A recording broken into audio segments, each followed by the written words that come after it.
looking across where the islands around the capital. They almost breached diplomatic details several times, mostly by Pavel. But it's fine. They find out where Sandra Veris is hiding. No relation. You guys can find it right here on the map, actually. It's this island right here. Right there. That little thing? That little thing right there. That's what I think is gonna happen about that happen. You're not gonna find a Kraken, no. God dang it. Void Kraken, come on, man. The ultimate final boss. No. To put it too lightly, the island is it's a glimpse at what Void control is like. Void domination. There's no sky, just darkness. The people that live on there, one cannot constitute them all as in any sort of shape as free. Perhaps her hand was forced to it, or perhaps this was just what she wanted all along, and maybe she lied to the rest, who knows. Regardless, you muster every ally you got. The Secret Enslayers can't devote their entirety to this endeavor, but they can put a halt on some operations and then use some yourself. You guys call in your own factions. North, south, west, east, wherever.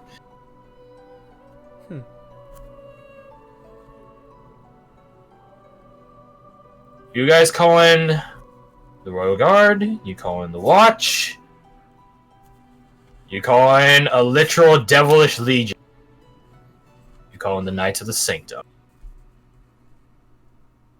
you call in House Redelia.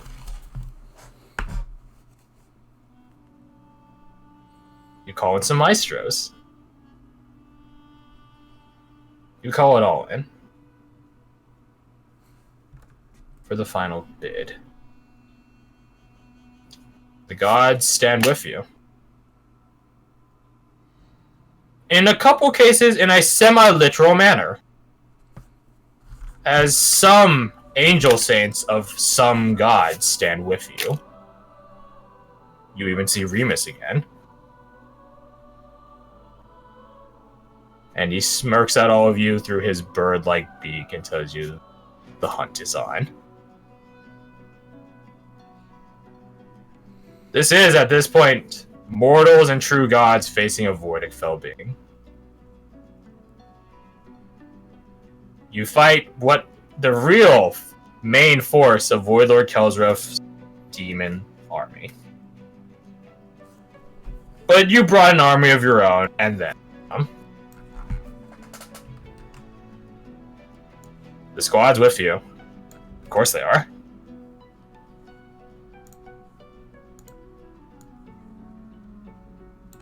They say simply that they hope you guys have a happier ending than the story.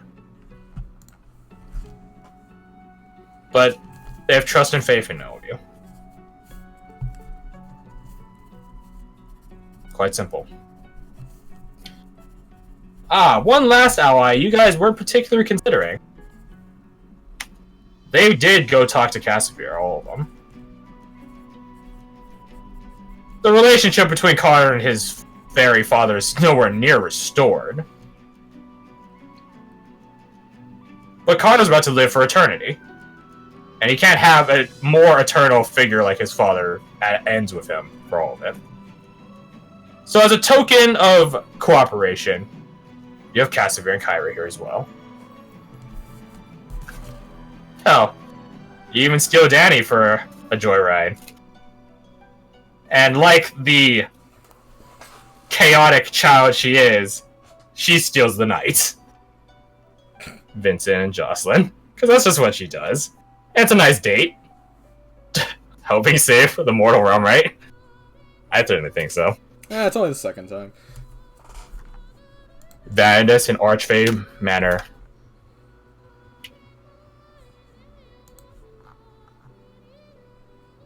On the trip over, Danway spots Fabrizio.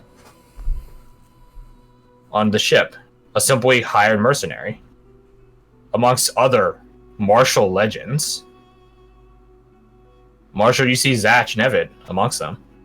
And he's happy to see you, and he doesn't say a word about how far you've come. You both know. Give him a knowing nod. At this point, you guys, my friends, you are at the equivalent level 18s as the squad. Your NPCs are at least level 16. Even Owen. Danaway duels Fabrizio. It's been months. It's been hard lessons, life and death scenarios. She's had the finest teachers the world can offer. As well as time and life.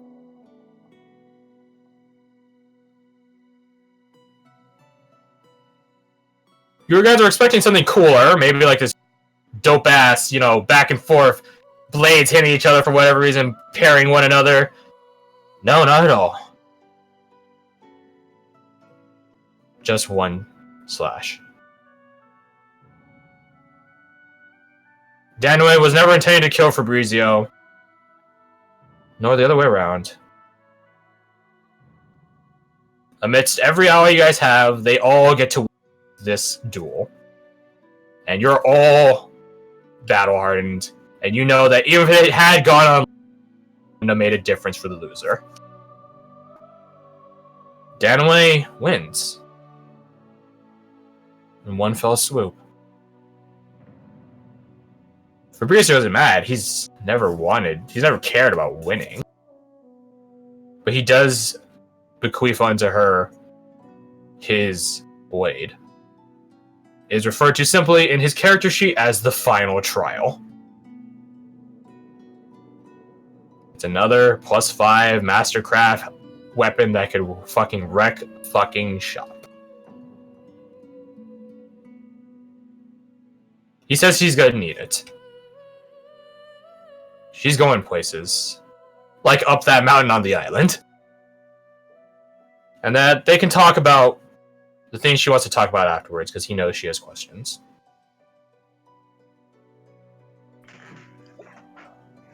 I give her a hug and tell her I'm proud of her. She's crying tears of joy this time.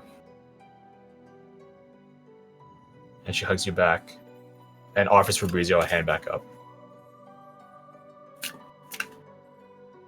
Before Marshall, you could sink your teeth into sparring with some martial legends of Moranis. Duncan does declare to all of you that the island is watching, and that there isn't time for such, and to ready yourselves. I personally have never seen an entire island of people fighting to kill each other, good versus evil. Maybe in another century I'll get lucky, maybe. Fingers crossed. And the problem for you guys isn't necessarily killing your way through, it's killing your way through as well as getting through allies in these pockets of battles and everything into the central structure that sits in the island, or mountain island. It takes some effort, it takes some fairy magic, it takes some vindicators. It takes some angel saints literally smiting the shit out of some demons in your way. But the point of it is that you guys shouldn't waste your time or resources out here. You guys have bigger fish to fry. Because you have a god to kill. Or at least kick out. I think as soon as the boat lands, Marshall takes off, Void Shear in one hand, End of Night in the other, on Shax, followed by the 5 knights on their ghostly horses. Clear the way. Clear the way indeed. Till everyone can catch up. Fair enough. Through your sort of manners of ice-based teleportation, literal fairy teleportation, divine teleportation, crushing the foes underneath your steed, whatever you decide to use, you eventually get to the entrance and kill your way in. You guys are concerned about getting flanked, constantly slowing your progress. And then a figure apparates next to you, Marshall. Oh no! I would have laughed if O was one that disconnected there. No! Not at Boss all. Fred at the last moment! No! Oh, I hope he can. Fred, come back!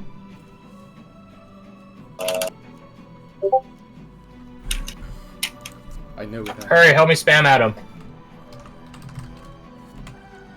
Help me spam at him to bring him back. Say his name thrice and he'll come back. He falls asleep. Fred, Fred, Fred. There's some Beetlejuice shit. Oh, probably should have been doing that in general. Never mind. Nah, I don't. I just did it in general because I'm retarded. Fair enough.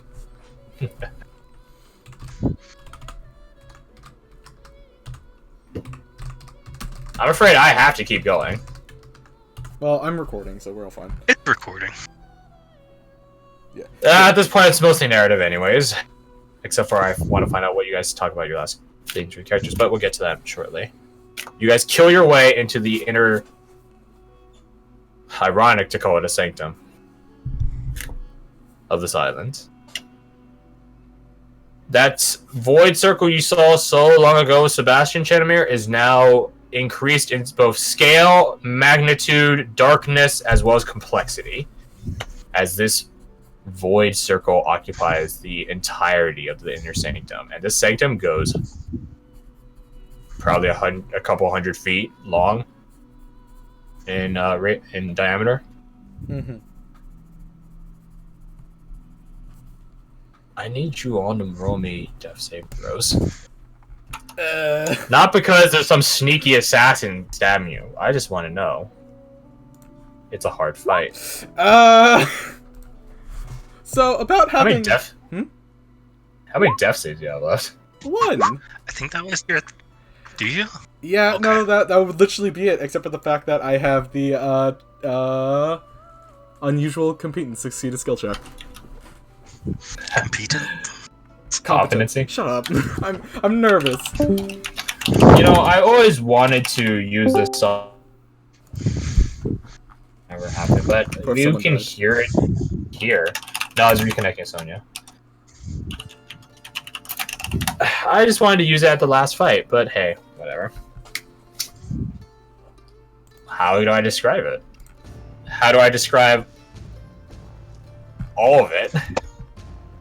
Divine smites coming from the sky, battle and gore, frosted fury. How do I describe any of it? You guys can fill it in yourselves. If I'm being honest, there's so much that could happen during it as you guys fight the manifestation of Void Lord Kelsriff manifesting through Sandra Varus.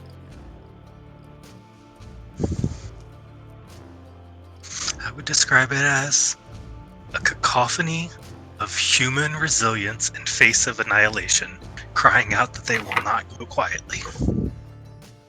Shouting into the void, one might say. Fitting. How fitting. Well, from the looks of it, no one's dead. Barely. Very close. And as I told you, the odds are stacked in your guys' favor. Because I told you guys so long ago, when you guys that I'm in the business of making heroes. So, here I am. At a journey's end, making heroes. As you guys beat back the void and its lord. Armies battling outside all around you. You guys simply win. Spilling so much blood, so much sweat, so much energy, feeling immense amounts of pain. He summons in his parts of his army into the room. He brings back some shades of the lieutenants you've killed to have lesser boss fights in the middle of this boss fight. The benefits of keeping them alive, I suppose. Oh well.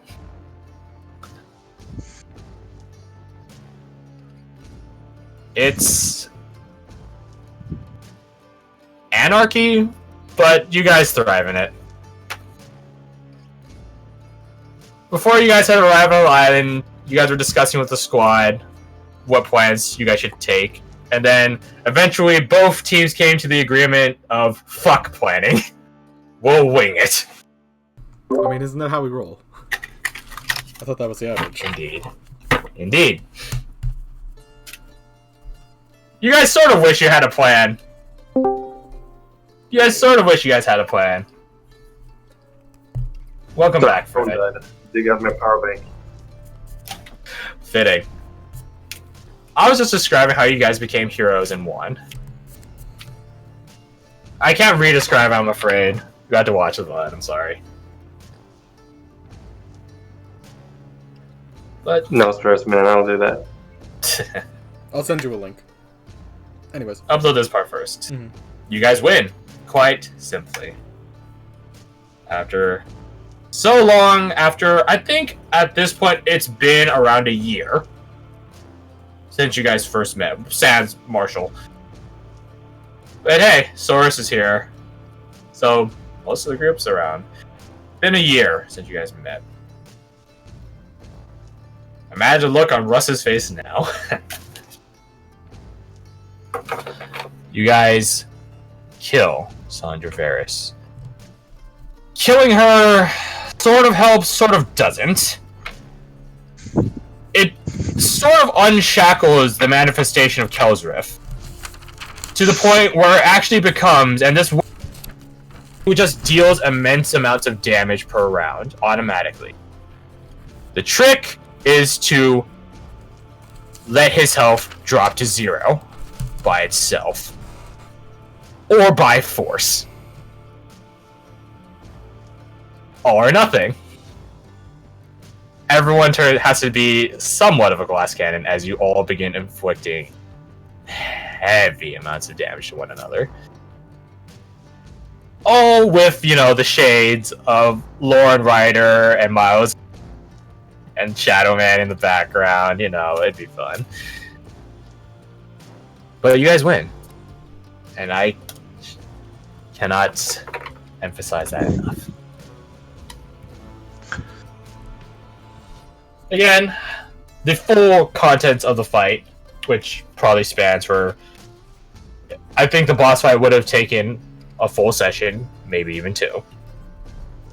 That's how long I would have personally designed it, if I had the chance. 30 minutes passive combat.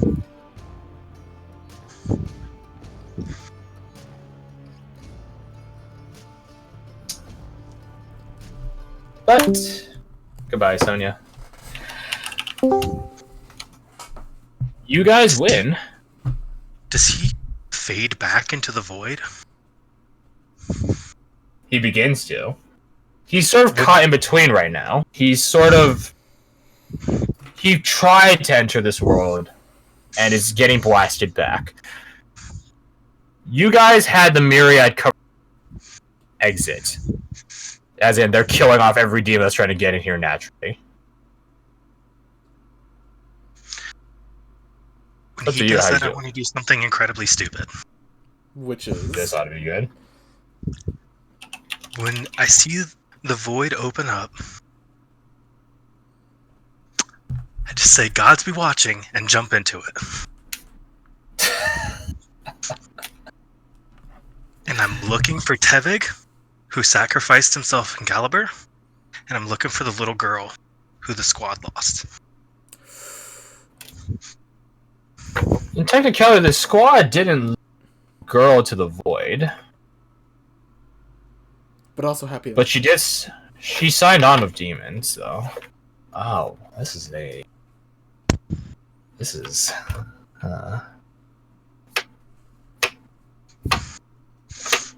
Roll luck.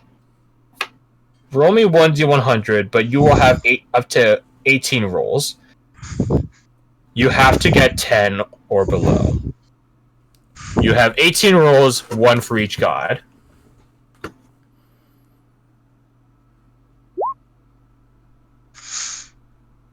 Forgebringer, didn't help you. That's fine. Oof. Can I use inspiration to reroll one or two or 20 of those? 1 or 2 or 20 of those. But yeah, can I use inspiration? I'll let him Oh. reroll. We all have Exalted Lord Octavian's inspiration. Exactly. How about this? I'll go through each god, and I'll give you a. You get a reroll for Archsage Vernier. You get a reroll for Exalted Lord Octavian. You get a reroll from Krognek. You get a reroll from Heartbroken Alicia. You get a reroll for Jarek. Damn. JC not with you. You get a reroll for Correct.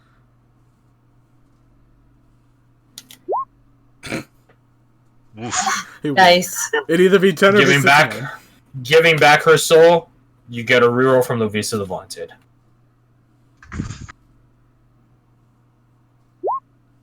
So close.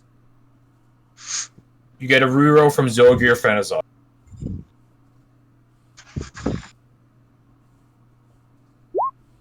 Jesus. You get a roll of advantage from the Marianne Mutron. So 2 D100s. We've rolled Damn. below It 10 is. before. Not to be. So how many rolls is that? I will let you as an say you can not the entire 18, but so let's see 1, 2, 3, 4, 5, 6, 7, 8, 9. If you guys want to cash in on Octavian and King Lucian's blessings now, be my guest. Definitely. 9D100.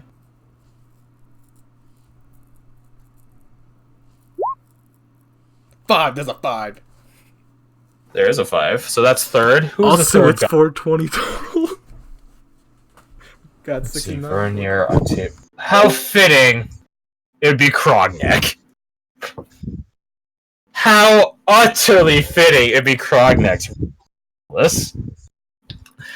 As you jump into the void, contending with the army surrounding you, trying to find 2 souls amidst all of it? You can kill fast, and damn, do you kill them hard. Sends them to the void. You're just sending them back. No. You, my friend, need something better. Something with a bit of divine smite to it. You get Krognek himself. He jumps in right after you. And just as Sandra Varus became a manifestation of her Void Lord, gained the manifestation of Krognek.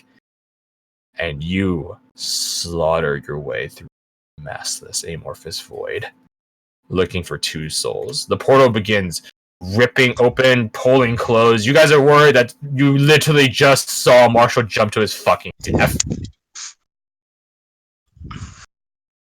Marshall, you find 2 lights in the void. And when you're coming back, the rift begins closing. But it's held open by a series of long, elongated arms. Inhuman-looking things, really.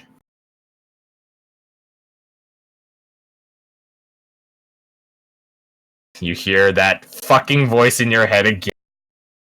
Fearing teleportation, perhaps, of the Stardust Wayshaper. And he simply give thanks for eliminating Rival. And he holds the door open long enough for you to step through and promptly slams it shut.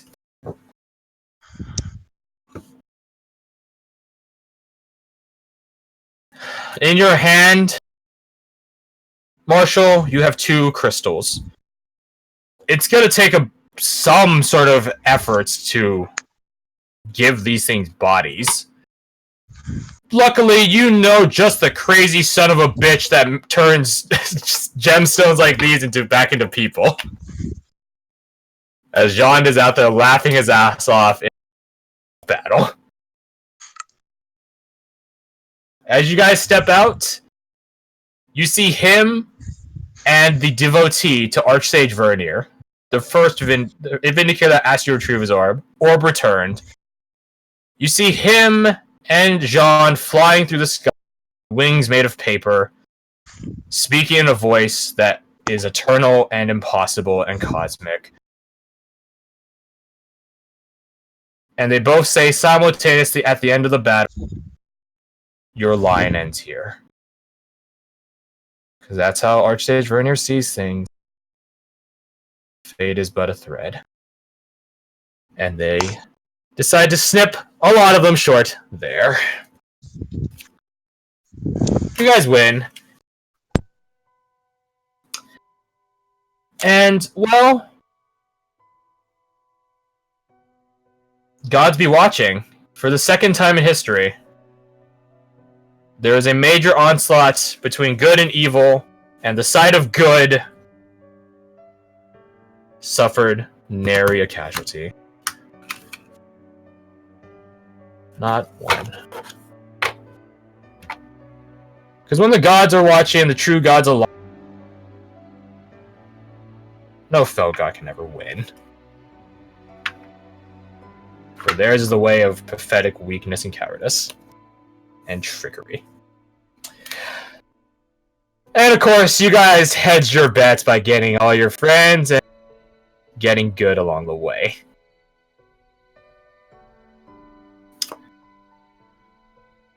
The sky goes from the darkness of the void back to day. Twilight, actually. And as much as some people confirm that things are shut here, Jean and the Acolyte of Vernier confirm, don't even need to take a step inside, that it's resolved.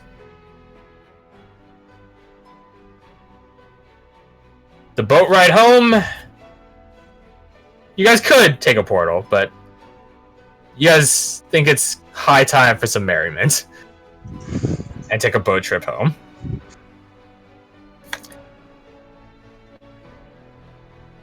Spirits are high. And, well,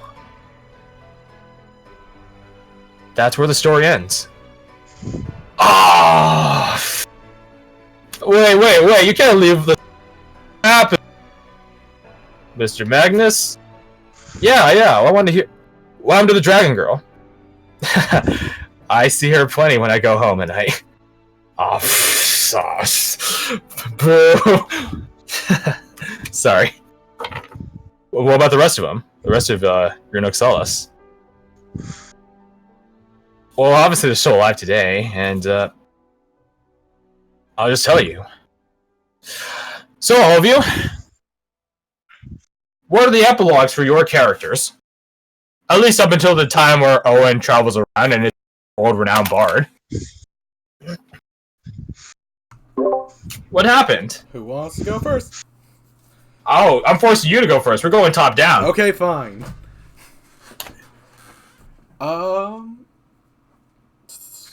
Okay.